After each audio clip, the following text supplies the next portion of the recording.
The highs of winning, the lows of losing. How are you with controlling emotions? Yeah, I think I'm really good at that. I think adrenaline hangovers happened at both ends. For me, the recovery from the adrenaline of a game, forget the wins or the loss, are the same. They are depleting. It's like having a physical hangover without the booze. I think it's focusing all the recovery strategies for me as a coach. Like, I make sure I get that right. If I don't have enough sleep, I'll always go to the gym, I'll always go swim, I'll always go to the sauna, the steam room. I get myself right to give myself the best possible chance, because I have to do that every 3 days. We know that you and Kelly Chambers have a great relationship. She's spoken openly before about how she's reached out to you. And I wanted to reverse that this time and just ask you about her strengths and if there's anything that you wish you had more of that she's got. Yeah, I mean, it is great to have allies in the business, and especially another mother. I think one of the big things I always pick up from her is if I feel guilty about something as a parent and I haven't given enough time to Harry, and I'll talk with her, and she will remind me all the time of the importance of the balance and how juggling both, they can happen, and perhaps not be as hard on ourselves. I think that's one big thing I pick up from her. One thing that I hate is losing.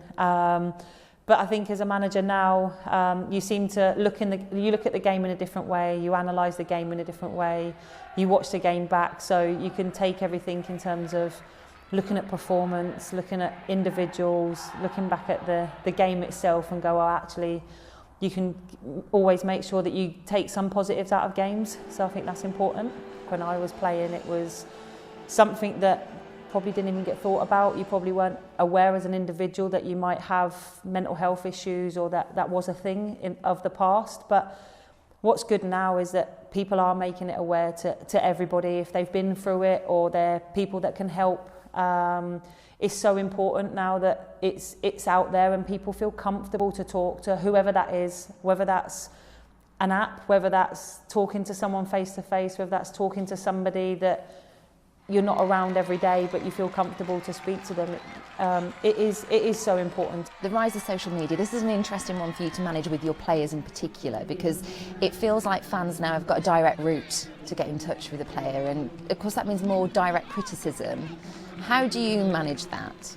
I think social can be everyone's best friend at 1 minute and then everybody's enemy. But yeah, I think education is key around social media, because look, as you see nowadays, every single player loves being on social media. You see that day in, day out, and it's one, making sure they're using it for the right reasons, but two, they're going to have to deal with criticism. I remember when I went through having Harley, my little girl, the criticism that I got about going back to work and so soon and everything, that's probably the one moment in my life that I found hard, and that's when that was when I could realise that social media could be a really dark and horrible place, and I was just lucky I had people around me that supported me and probably just made sure that I stayed off of things like that for a period of time, because it's very easy just to get onto things and start flicking through and reading all the comments. And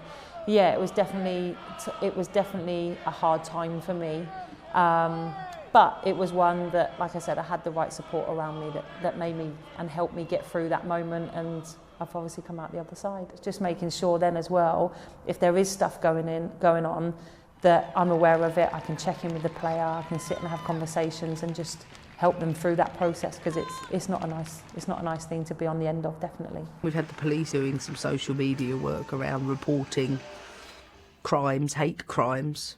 I think they are going to have to endure much more and experience much more. But I think it's important for people to realise that footballers or sports people get harassed in a much different way, and it's important to criminalise that type of activity and to arrest people for that. And I realised the other day you can get to the root of it once social media companies finally give you the details of whoever's harassing or hating on a player.